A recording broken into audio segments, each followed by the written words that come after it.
All right, Shalom. I'm going to start off by giving all praise, honor, and glory to the Heavenly Father, Yahweh, Ba'asham, Yahweh Shai, Bahasham, Bracha HaKodash. Double honors unto the elder high priest that taught my elder apostles.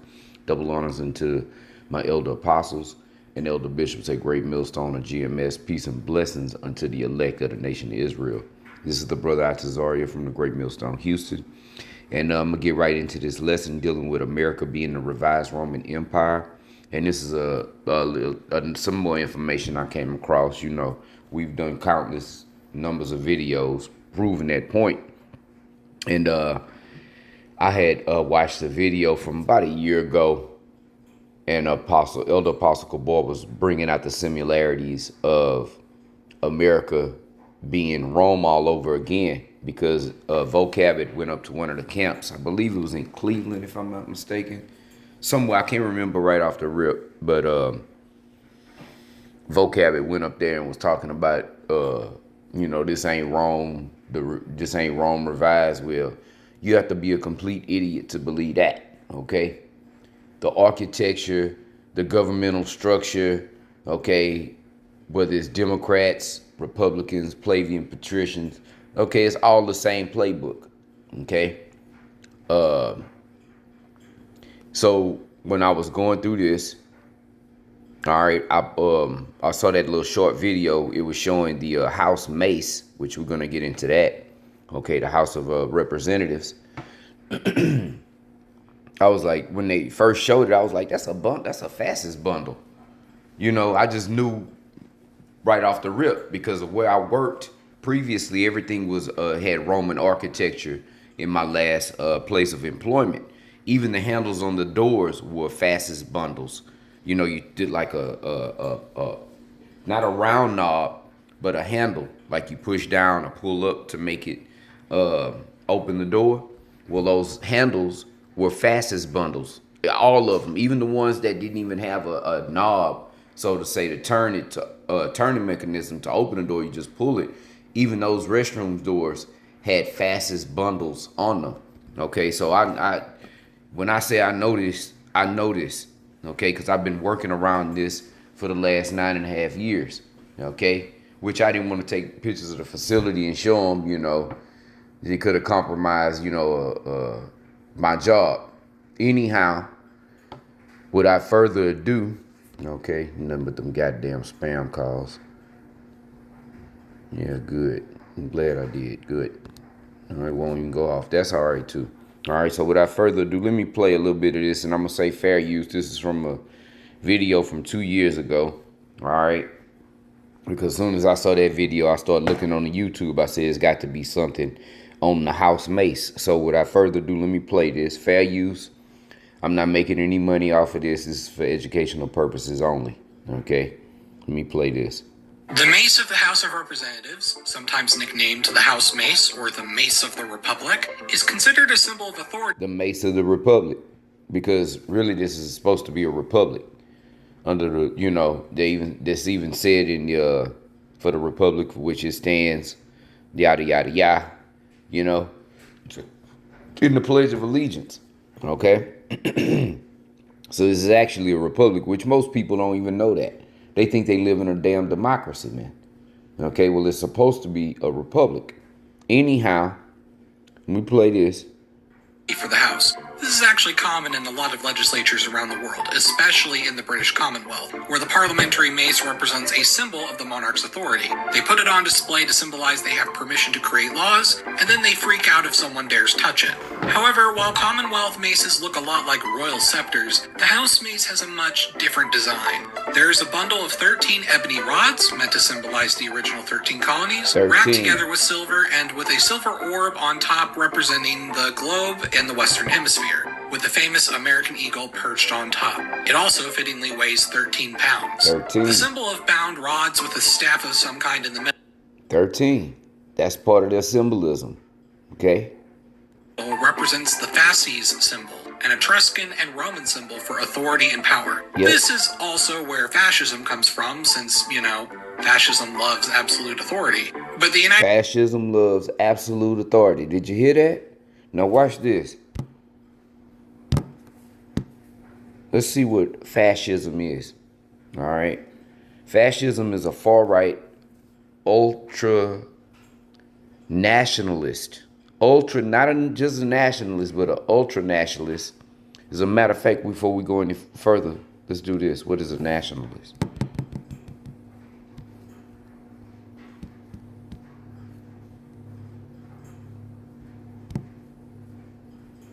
A person who strongly identifies with their own nation and vigorously supports its interest, especially to the exclusion or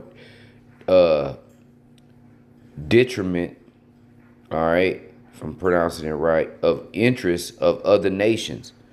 Okay? Let me go back. Okay? So, fascism is a far right, ultra nationalist, and authoritarian political ideology that emphasizes a totalitarian state. Might as well get state two. I'll figure out how to work that thing properly one day. Let me go back. All right, let's copy that real fast. Let's do this.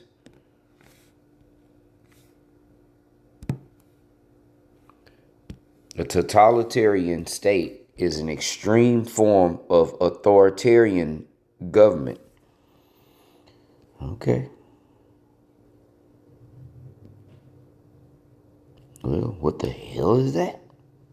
Let's see. No, we didn't want to get all that.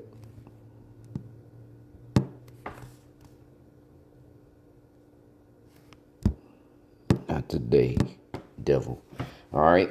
An authoritarian government is a political system that concentrates power in the hands of a single leader or a small group, suppressing political pluralism, all right, limiting civil liberties, to what you niggas always been fighting for, and undermining the rule of law and democratic institutions. These regimes often manipulate public sentiment, use disinformation through your media, and dissimulate and dismantle independent institutions to maintain control, sometimes emerging from democratically elected leaders who erode checks and balances from within. Your politicians. Okay, I watched another guy today on an interview, and the interviewer asked him, he said, "So you really don't vote?" He said, "For what?" He said, "Voting doesn't change anything. All that shows is that you still believe in and support the system that is oppressing you." He said, where in history shows us people don't go and vote and change comes. Change comes through force. When Iraq was invaded, did they go in there and say, you know what, we need to all just sit down and put this to a vote? No, they invaded with force. Okay? It wasn't a vote. Esau conquers lands. How does he conquer them? Does he go in and negotiate? No, he goes in and he changes things by force. He understands this principle. But he has people fooled in the illusion of, hey, vote, make a difference, vote or die, make a change. Hey, you don't vote, you can't say nothing. Well, I don't believe in this system. I believe it's corrupt. Why would I vote for this? Why would I pledge a vow to this? Or anyone that is in support of this, okay? And people have got to be, this has got to be the dumbest generation, because people continue to vote. After all the evidence has come out that voting doesn't do anything. And then who you going to put in there? As they say, the lesser of two evils. So you're still voting for evil. See? Anyway, and when does any politician come out and say, hey, look, we're tired of being lied to. We know we the Hebrew Israelites and we want change to come and we're ready to take this down. Vote for me. Right? Anyway, it says and undermining the rule of law and democratic institute. Oh, okay, from checks and balances from within. Now let me go all the way back to the jump.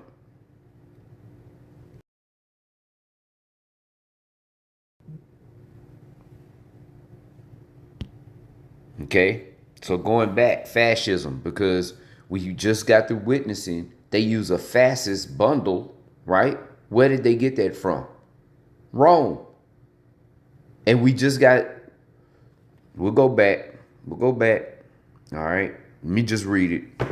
It says ultranationalist political ideology characterized by a dictatorial leader, right? A single party state, forced suppression of opposition, and militarism. Militarized. Okay? All aimed at creating a unified, often mythical national rebirth through social and economic programs and purging eternal enemies. Rooted in extreme nationalism, it emphasizes the will of a perceived righteous people and their leader above facts and traditional liberties, right? Often leading to the scapegoating and dehumanization of minority groups to foster unity and justify expansionist goals.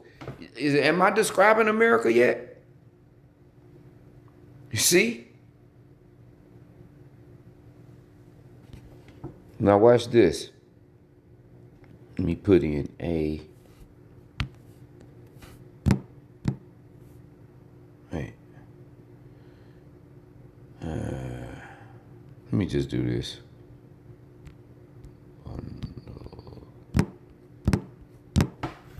This should come up. A fascist bundle or fascist is a symbol from ancient Rome, consisting of a bundle of wooden rods bound together with an axe. Okay? Now, of course, we didn't see the axe there, but it's the same concept, right? And instead, they put the eagle on top, of course, sitting on top of the globe. Not America, the whole globe. We're going to go back to it. Let me see if we get some images. Okay, these are fascists, which also, by the way, okay, is what used to be on dimes. Let me see. They may have a picture of one. There we go, right there. Well, that's ancient. Okay. Let's see. Ancient Rome. See? There they are, fascist symbols. Fascism from Wikipedia. And then who do we have? Hitler. Aaron Russo has a movie From Freedom to Fascism. Okay, check that out. There's another one. And that's in Italy. Okay. Let's see if we can find one of the dime. Matter of fact, let me click this and see what it says. Let me see. It ain't gonna say. They make you do that. Let me see something. Latin, fascist bundle. All right. Italian. All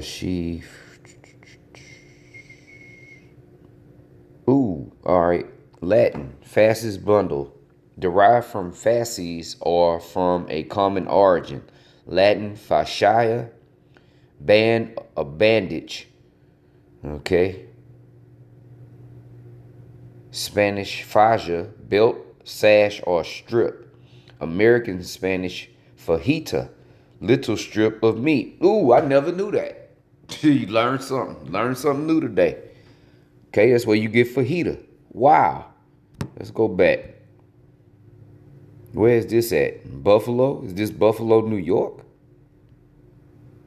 Hey, where is this? The U.S. Senate. Slocky, let me... Dude, I'm sick of them damn spam calls. Okay? This is the U.S. Senate. Okay? Look. Rome the second time. See? But we don't know what we're talking about. See, you got all these jokers out here trying to dispel or dissimulate this truth. You can't. You can't do nothing against the truth. You can only do for the truth. Okay? roughly paraphrasing. God damn. See, that's the devil. Because them calls wasn't even coming in like that till I started doing this lesson. Okay? Look, see? Looky who? Looky. Looky.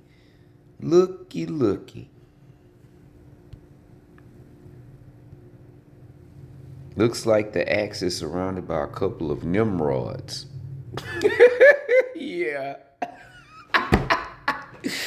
It sure the hell is. And the Most High is going to take this place down. Just like better than the Tower of Babel. Okay? Surrounded by a couple of Nimrods. Okay?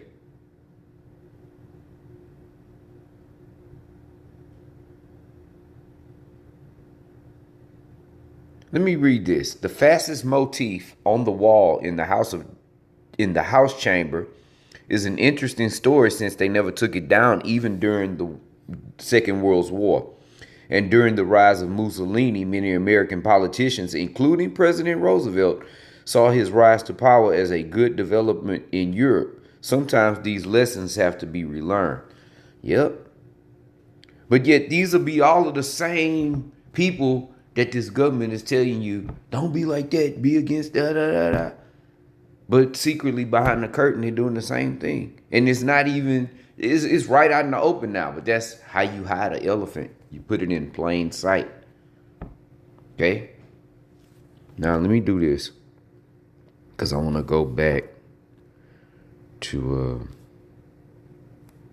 let's go all the way back. Okay, let me read this a little bit.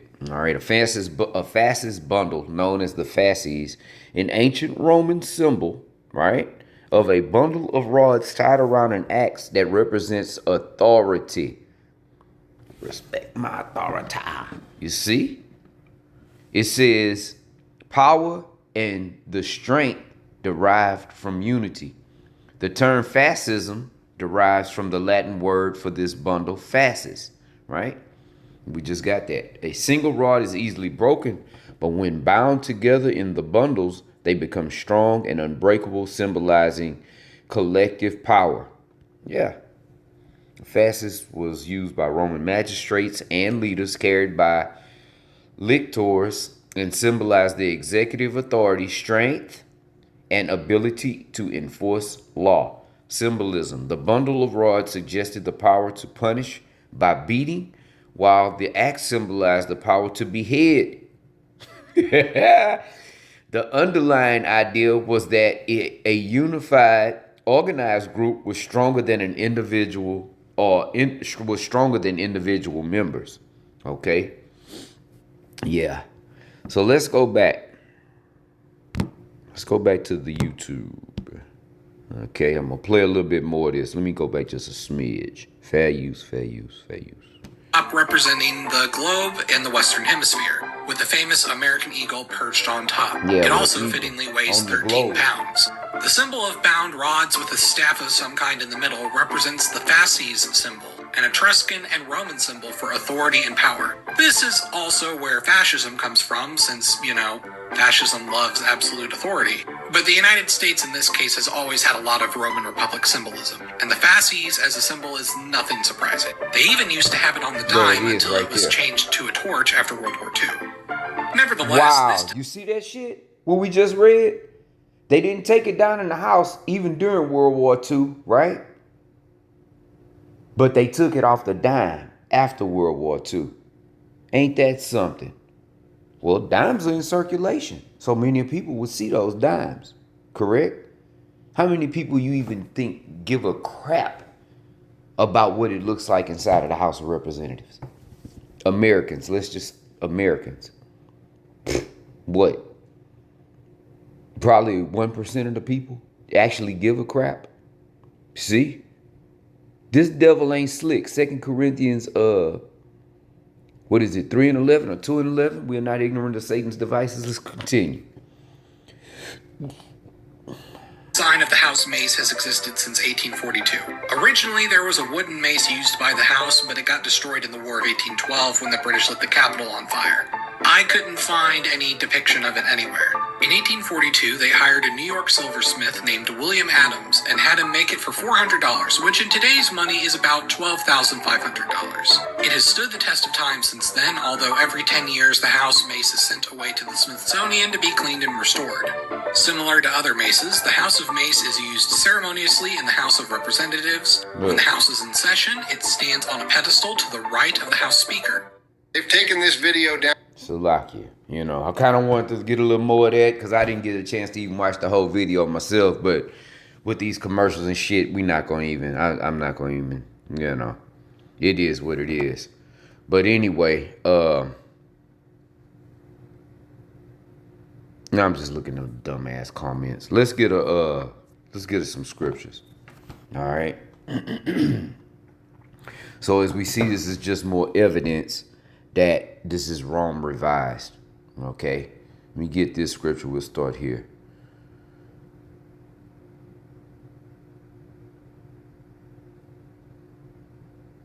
All right, let's go to the book of Ecclesiastes 1:9. The thing that had been, it is that which shall be, and that which is done is that which shall be done, and there is no new thing under the sun. This is Rome revised. Okay, matter of fact, let me get another scripture, because Rome came back through America, through what people know as the United States. Okay, this is Rome revised all over again. Let me do this. Okay, let me see where it's at. Let me see. I'm gonna go to Revelation 13. Let me see. Okay.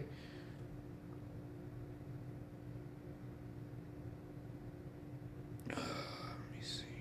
I just want to get straight to the point. Give me 1 second. Let me get my scriptures. Okay, I got what I was looking for, and I also let that video play that way. That bit of that commercial went away, you know. So you know what? Let me play a little bit in this. We're gonna get Revelation 13 as well. Okay, let me play a little more. Matter of fact, let me see something. Okay, because those are the sergeant at arms for the House and the Senate. Hey, go watch the video, The House of Mace, Weapon of Congress. I'll put the description in the I'll put the link in the description box. Let me see. Let me go right back, all right. But right there. Okay. The House Speaker. When the House is in committee, it's kept by the Sergeant at Arms' desk. Pretty straightforward, but what about disciplining? I'll let former House Sergeant at Arms Jack Russ explain it. Very powerful symbol which allows the Speaker to maintain order if and when the House became completely unruly. He would instruct the Sergeant at Arms to present the mace, and when you present the mace, you literally walk down to the members and present the mace. Or if, in the event that a quorum could not be established in the House of Representatives, he would instruct the Sergeant at Arms to round up the members, whereupon I would take the mace and go out and to the Capitol Square here and bring members back into the chamber for me. Now, admittedly, it's kind of cool and funny to imagine the idea of a sergeant at arms finding you and essentially holding the mace like a bat and asking if you want to come back to the house the easy way or the hard way. But has the mace ever gone past being merely presented? Has it been wielded? That's neither here nor there. Whoop-de-doo. Let me go to, I just like stuff like that. Anyway, let me go back to Revelation 13.